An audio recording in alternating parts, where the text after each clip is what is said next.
অন্নপূর্ণা ভান্ডার প্রকল্পে যারা টাকা পাননি তাদের মোবাইল ফোনে ফোন করে ভেরিফিকেশন করা হচ্ছে। হ্যাঁ বন্ধুরা, বিশেষ করে এই 4 ধরনের মহিলারা আর কোনোদিনও অন্নপূর্ণা ভান্ডার প্রকল্পের টাকা পাবেন না, এমনটাই জানিয়ে দিল মুখ্যমন্ত্রী শুভেন্দু অধিকারী। যদি আপনারা ফর্ম ফিল আপ করে থাকেন তারপরও আপনারা এই প্রকল্পের টাকা পাবেন না। কোন কোন মহিলারা এই প্রকল্পের টাকা পাবেন না, এই মুহূর্তে শুভেন্দু অধিকারীর তরফ থেকেই বা কি জানানো হয়েছে আজকের এই ভিডিওতে আপনাদেরকে এই বিষয়ে একদম বিস্তারিতভাবে জানিয়ে দেব। তো আশা রাখবো ভিডিওটিতে আপনারা প্রত্যেকেই প্রথম থেকে শেষ পর্যন্ত সঙ্গে থাকবেন। দেখুন বন্ধুরা, ভিডিওর শুরুতেই প্রথমেতে আপনাদেরকে একটি গুরুত্বপূর্ণ ইনফরমেশন জানিয়ে দিই। সেই ইনফরমেশনটি হলো, যদি এই অন্নপূর্ণা ভান্ডার প্রকল্পে এখনো পর্যন্ত আপনারা টাকা না পেয়ে থাকেন, দেখুন বিডিও অফিস থেকে, মিউনিসিপ্যালিটি অফিস থেকে ফোন করে ভেরিফিকেশন কিন্তু করা হচ্ছে। হ্যাঁ বন্ধুরা, ফোন করে যদি আপনার ভেরিফিকেশনটি করা হয় তাহলে বুঝতে পারবেন যে আপনার ভেরিফিকেশন আগে হয়নি, এখন আপনার ভেরিফিকেশনটি করে আপনার নাম কিন্তু অন্নপূর্ণা ভান্ডারের যে লিস্ট রয়েছে সেই লিস্টে কিন্তু এন্ট্রি করা হচ্ছে। তো আপনার যদি ফোন করে ভেরিফিকেশন করা হয় তাহলে বুঝতে পারবেন যে আর কয়েকদিনের মধ্যেই এই প্রকল্পের টাকা আপনার ব্যাংক অ্যাকাউন্টে ক্রেডিট হয়ে যাবে। একজন কমেন্ট করেছিলেন, আমাকে এই কথাটি বললেন যে দাদা আমাকে ফোন করে ভেরিফিকেশন করা হয়েছে, আমার মার যে ভেরিফিকেশন সেটা আমাকে ফোন করেছিল, আমার নাম্বার দেওয়া হয়েছিল এবং আমাকে ফোন করে মার যে ভেরিফিকেশন সেটা আমি করেছি।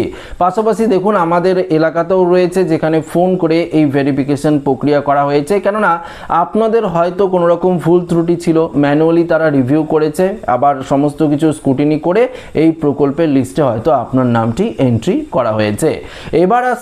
এবার আসছি মুখ্যমন্ত্রী শুভেন্দু অধিকারী ইতিমধ্যেই পরিষ্কারভাবে জানিয়ে দিয়েছে কোন 4 ধরনের মহিলারা আপনারা অন্নপূর্ণা ভান্ডার প্রকল্পের ফর্ম ফিল আপ করার পরেও এই প্রকল্পের টাকা আর আপনারা পাবেন না।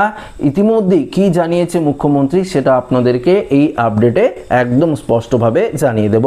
তো একটু মনোযোগ সহকারে বিষয়টি আপনাদের দেখতে হবে।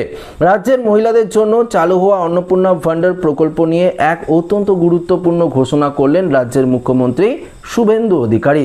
তিনি কি বললেন দেখুন, তিনি স্পষ্টভাবে বলে দিয়েছে গত 1 জুলাই রাজ্যের 1 কোটিরও বেশি যোগ্য মহিলার ব্যাংক অ্যাকাউন্টে এই প্রকল্পের 3,000 টাকা দেওয়া হয়েছে। তবে বিপুল সংখ্যক আবেদন জমা পড়লেও স্ক্রুটিনির পর বাদ গিয়েছে লক্ষ লক্ষ মহিলার নাম। মুখ্যমন্ত্রী স্পষ্ট জানিয়ে দিয়েছেন, জালিয়াতি রুখতে কঠোর পদক্ষেপ নেওয়া হয়েছে এবং অযোগ্য প্রমাণিত হওয়ায় যারা তালিকা থেকে বাদ পড়েছেন তারা নতুন করে আবেদন করলেও আর এই প্রকল্পের সুবিধা পাবেন না। তো বিষয়টা ক্লিয়ার। যদি আপনারা এই প্রকল্পের টাকা না পেয়ে থাকেন, যদি আপনারা কোনো রকম ফ্রড বা জালিয়াতি করে এই প্রকল্পের টাকা পেতে চাচ্ছিলেন তাই ফর্ম ফিল আপ করেছিলেন, আপনার নাম যদি রিজেক্টও করে দেওয়া হয় তার পরবর্তীতে আপনারা নতুন করে ফর্ম ফিল আপ করেও এই প্রকল্পের টাকা পাবেন না। দেখুন এখানে আরও পরিষ্কারভাবে বলে দিয়েছে, অন্নপূর্ণা ভান্ডার প্রকল্পের সুবিধা পেতে রাজ্য জুড়ে 1,60,00,000 আবেদন জমা পড়েছিল। নথিপত্র ঝাড়াই বাছাই করার পর 1,30,00,000-এরও বেশি মহিলার আবেদন বৈধ ও যোগ্য বলে বিবেচিত হয়েছে।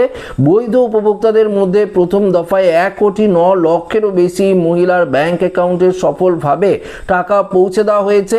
বাকিদের ডেটা ভেরিফিকেশন শেষ হলেই দ্রুত টাকা পাঠানো হবে। তো বিষয়টা ক্লিয়ার।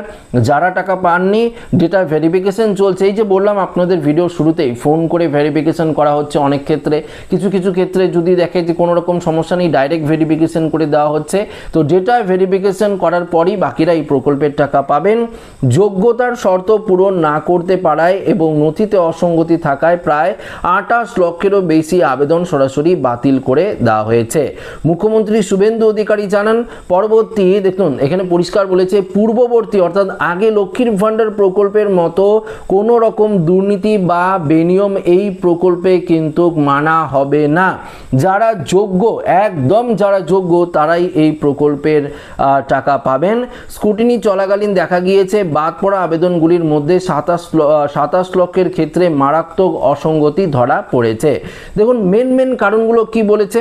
1 নম্বর কারণ, যেই 4টি কারণের কথা বললাম, 1 নম্বর কারণ কি বলেছে, আবেদনকারী ভারতের স্থায়ী নাগরিক নন। আবেদনকারী যারা অনেকে আবেদন করেছে তারা স্থায়ী নাগরিক নন।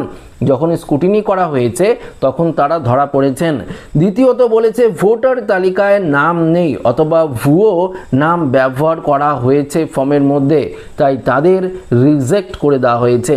তৃতীয়ত বলেছে মৃত ব্যক্তির নাম দিয়েও ভাতার আবেদন করা হয়েছে। বুঝুন ব্যাপারটা, টাকা পাওয়ার লোভে কি হয়েছে, মৃত ব্যক্তির নাম দিয়ে ফর্ম ফিল আপ করা হয়েছে যাতে তার অ্যাকাউন্টে এই প্রকল্পের টাকাটি ক্রেডিট হয়, সেটিও কিন্তু করা হয়েছে। দেখুন এখানে পরিষ্কার বলে দিয়েছে 4 নম্বরে, একই মহিলার নাম একাধিক জায়গায় ভোটার তালিকায় নথিভুক্ত রয়েছে এমন মহিলারাও আবেদন করেছেন যাদের সরাসরি বাতিলের তালিকায় দিয়ে দেওয়া হয়েছে। ভুল ও ভুয়ো তথ্য দিয়ে যারা সুবিধা নেওয়ার চেষ্টা করেছিল সেই 30 লক্ষের কাছাকাছি নাম চিরতরে বাদ দেওয়া হয়েছে। এই সমস্ত অযোগ্য ব্যক্তিরা পুনরায় আবেদন করলে অন্নপূর্ণা ভান্ডার প্রকল্পের টাকা কোনোভাবেই পাবেন না, এটা কিন্তু স্পষ্টভাবে জানিয়ে দেওয়া হয়েছে। দেখুন বাতিল তালিকা নিয়ে জল্পনার অভিযান ঘটিয়ে মুখ্যমন্ত্রী এক বড় আশ্বাস দিয়েছেন। তিনি স্পষ্ট করেছেন যারা বাংলাদেশ থেকে শরণার্থী হিসাবে এসেছেন, এদেশে এসেছেন, সিএতে আবেদন করেছেন নাগরিকত্বের জন্য, তারাও এই প্রকল্পের সুবিধা পাবেন, তাদের কিন্তু বাতিল করে দেওয়া হবে না। তো বিষয়টি আপনারা পরিষ্কার বুঝতে পারলেন। তো দেখুন এই ভিডিওতে আপনাদেরকে বললাম যদি আপনাদের বাড়িতে ফোন করে বা অন্নপূর্ণা ভান্ডার প্রকল্পে ফর্ম ফিল আপ করার সময় যেই মোবাইল নাম্বারটি আপনারা দিয়েছেন সেই মোবাইল নাম্বারই আপনাদের ফোন করতে পারে ভেরিফিকেশনের সময়, তো অবশ্যই আপনারা ভেরিফিকেশনটি করাবেন। পাশাপাশি যদি আপনারা এই 4 ধরনের ক্যাটাগরির হয়ে থাকেন তাহলে আপনারা এই প্রকল্পের টাকাও পাবেন না। তো ভিডিওটি ভালো লাগলে লাইক করবেন, বন্ধুদের সাথে শেয়ার করবেন, নতুন না থাকলে চ্যানেলটিকে সাবস্ক্রাইব করে আমাদের সঙ্গে জুড়ে থাকবেন। ধন্যবাদ।